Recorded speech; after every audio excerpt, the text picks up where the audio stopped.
kid.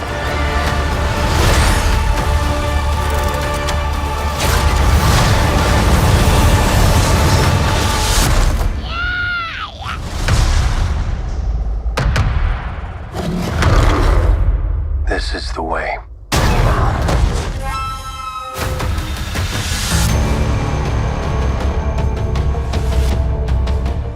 To get to the first major part of my stream, and that is my review for The Mandalorian Season 3, Episode 4, Chapter 20, Part 17, The Foundling, chat. Now listen, I've been talking a lot about The Mandalorian Season 3. Obviously, I've done reviews for the past 3 episodes, chat. And, listen, like... The series itself, I think The Mandalorian has been some of the best Star Wars content, live-action Star Wars content that we've gotten, in quite some time. It's been very fun. It's been very enjoyable, chat. It really scratches that itch of things from, like, the original trilogy and things from the expanded universe and bringing in Dave Filoni and Jon Favreau in there. I think they've been doing a good job, for those first 2 seasons. Like, I have my criticisms of them. There's some stuff that I don't like, but overall, just a really, a fun ride. It's a fun ride, right? But since that time, I feel like the Star Wars franchise has been, floundering a bit under Disney's care, especially when it's come to a number of the recent films. However, we have had some major successes thanks to, like, Andor, which to me is by far the best thing to come from Disney Star Wars, chat. Probably some of the best Star Wars, live-action Star Wars content since The Empire Strikes Back. And so, going The Mandalorian, I was like, all right, well, I just saw what I consider to be some of the best Star Wars content. So in the Season 3, hey, you really got to prove yourself. I mean, Season 1, Season 2 were very enjoyable. Some issues, some flaws, but overall, great time. But this one, I'm like, all right, here you go. And I have to say, chat, this season so far, I think, like, because we're at the halfway point. There's only 8 episodes, and we just watched episode 4. I think this is definitely the weakest season.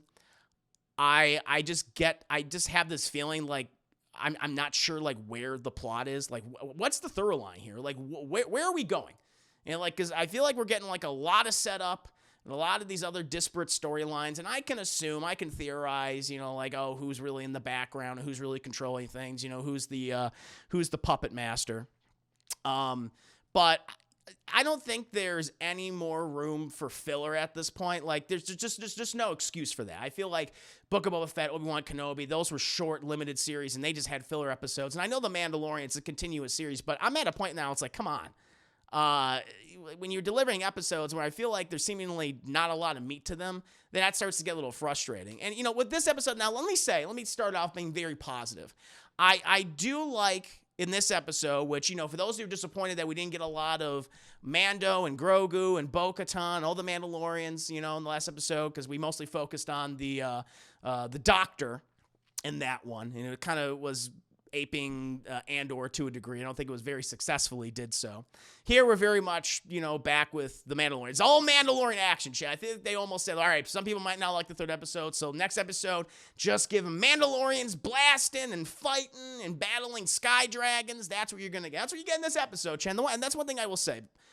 I like how we are examining this society, this sect of Mandalorians, chat, these cultists, as Bo-Katan calls them.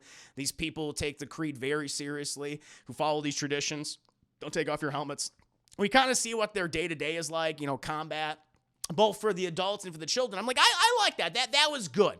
That was some nice world building. That was some nice explanation of Mandalorian lore. I think that was cool. I dug that. And you do get some thrilling action sequences here, Chad. I mean, you get some kaiju battles, you get sky monsters, you get water monsters, and that's all good. My issue, though, with this is that I just don't know what the thorough line is for Mando and Grogu at this point. Like, even Din Djarin, he feels like almost like a secondary character in this series at this point. Certainly in this episode, because it's mostly focused on Bo-Katan and Grogu. Bo-Katan, who has since been initiated into the Mandalorian culture after bathing in the waters with Din Djarin previously. She's starting to ingratiate herself more to these people, prove herself more to these people. I'm not sure what they're really trying to set up. I don't know if it's nefarious. I don't know if it's, something good.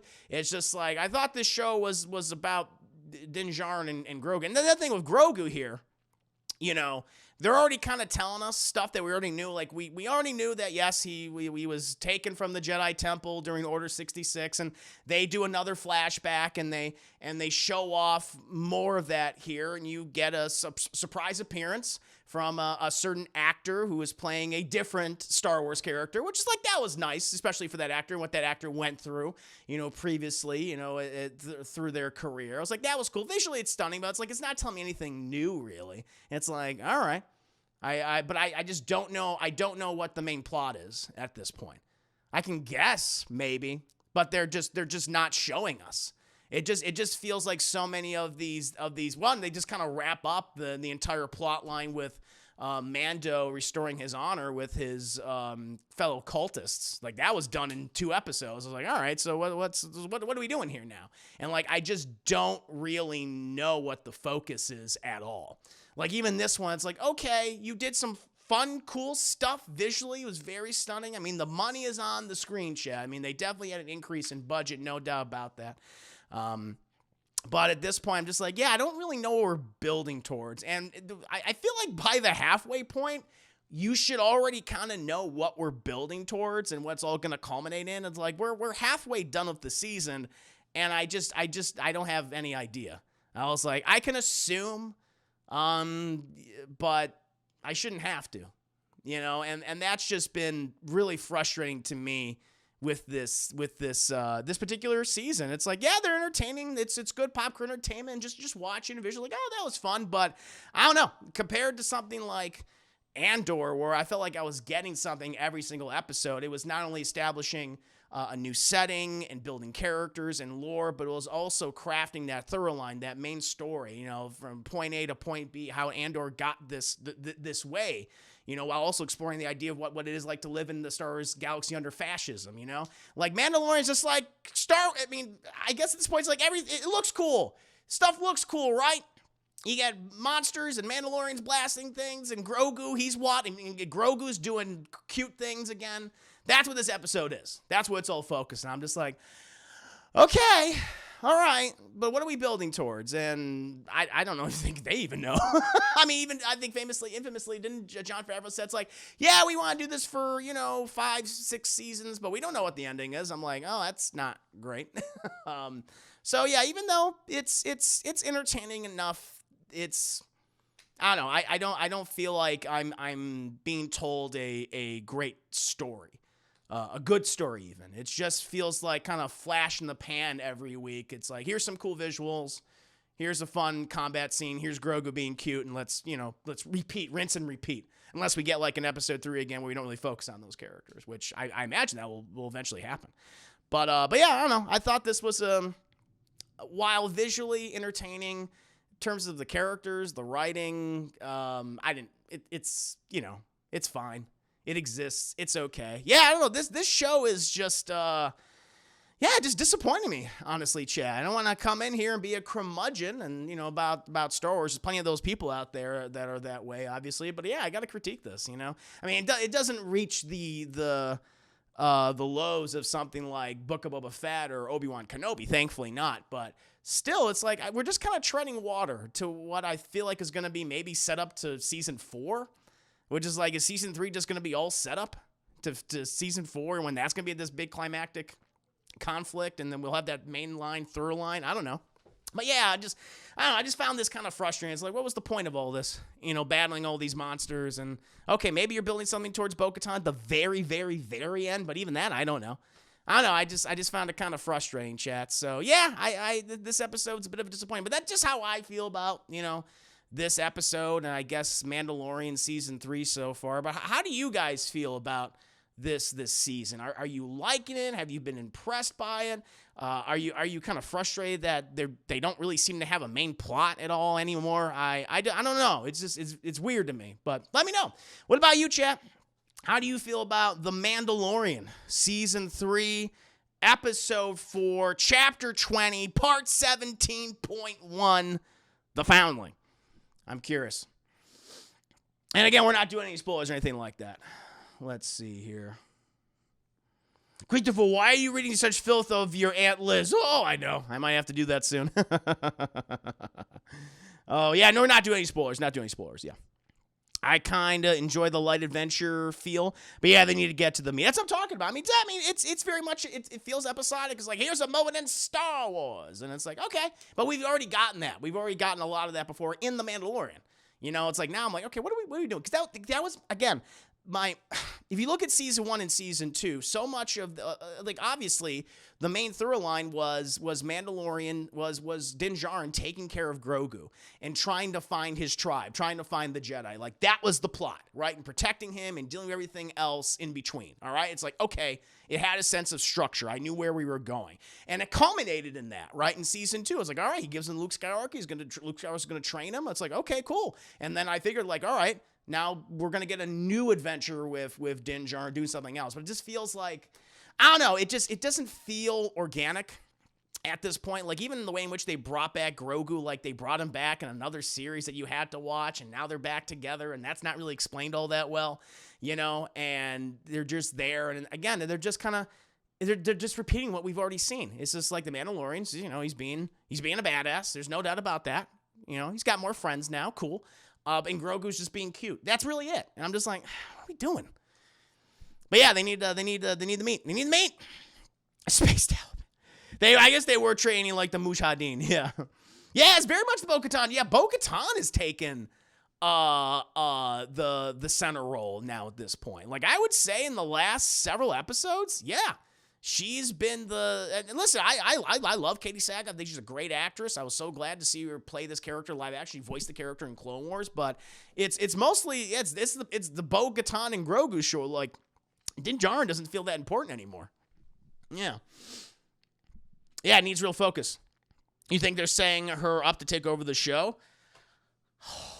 Man, I never thought about that. That would be shocking if they decide to kill. I mean, the Mandalorian can be anyone, right? It is the Mandalorian. It doesn't have to be a particular Mandalorian, right? Maybe.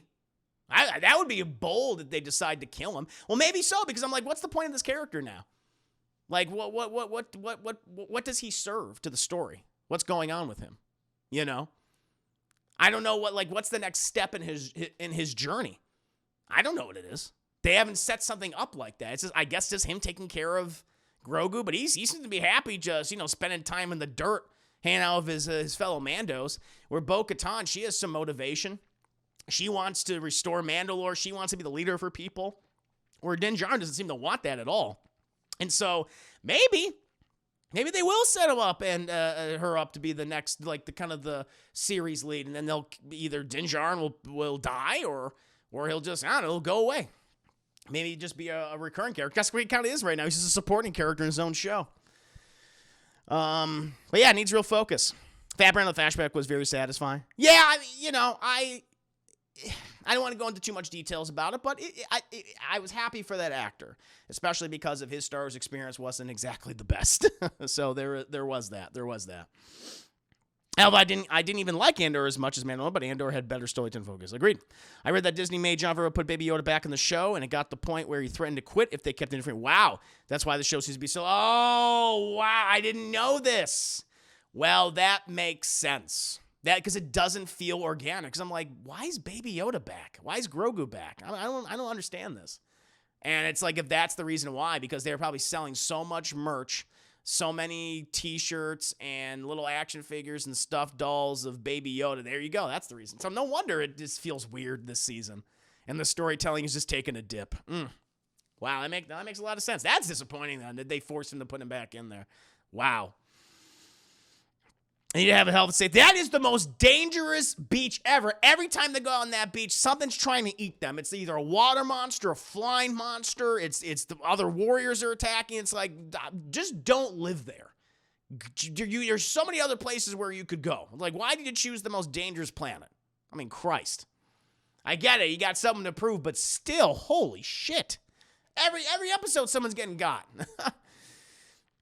I remember season 1 feeling misguided, probably from budget. Now, season 1, that was my big complaint of season 1, is like, I definitely felt the budget constraints. Just visually, the green screen, some of the stuff was like, yeah, this isn't working for me. This looks cheap.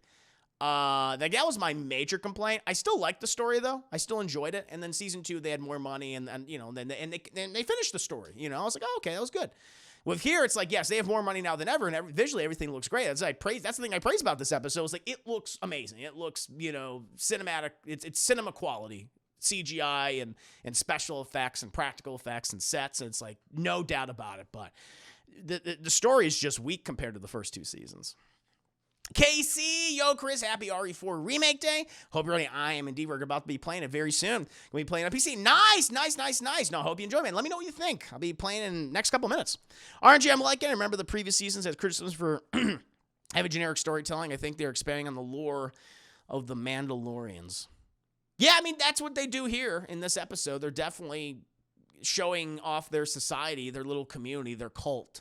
They do that. I agree with that. But I feel like the storytelling, maybe you could say it's standard, but still better than in my opinion, than what we have right now. At least these 4 episodes in. Think that will happen. Bo-Katan will finally show Din how detrimental his call is. I figured, maybe. Yeah, I'm curious. Yeah, he was redeemed. Yeah. Because she's technically using the group for a personal reason. I suppose so. Yeah. Deadpool, one of my biggest issues is they haven't addressed the Darksaber. After the event of episode 2, Goten's technically the rightful wielder. That's true. Yeah, that's true. Crusaders, welcome back. You had to drive a drunk person somewhere? Oh, no. Miss Poll, yes. Escape from LA won the poll.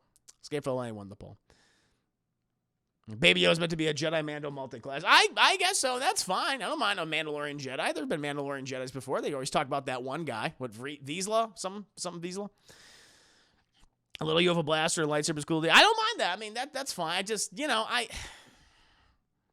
But Grogu at this point is serving no other purpose than to just be cute. That's what they're doing with him. And they have traumatic flashbacks occasionally. I just don't see a reason why this character is returned. Other than because Disney forced the creators to put him in there. That comes across. There's no doubt about it. But yeah, so it's just kind of frustrating. I mean, I'm going to keep watching, keep reviewing it, chat. I mean, it's like, it was entertaining, but it's just, it's cotton candy. I hope everyone enjoyed the film review, and I want to take the time to tell you about the movie of the week, a film that I really enjoy and one that I think you will too. This week's movie is Scream, just in time for the release of Scream 6. Scream is directed by Wes Craven and written by Kevin Williamson. A year after the murder of her mother, a teenage girl is terrorized by a killer who targets the girl and her friends by using horror films as part of a deadly game. If anyone is interested in purchasing this fantastic film, please make use of the Amazon affiliate link below in the video description. Your subsequent purchase of the film not only earns me a helpful commission, but any purchase you may make after clicking on the link itself for 24 hours would help earn me additional commissions as well. Doesn't matter if it's a Blu-ray, a video game, a pair of socks, or a washing machine, everything within 24 hours of that click can really help the channel. So go ahead and check out the film, enjoy browsing and shopping.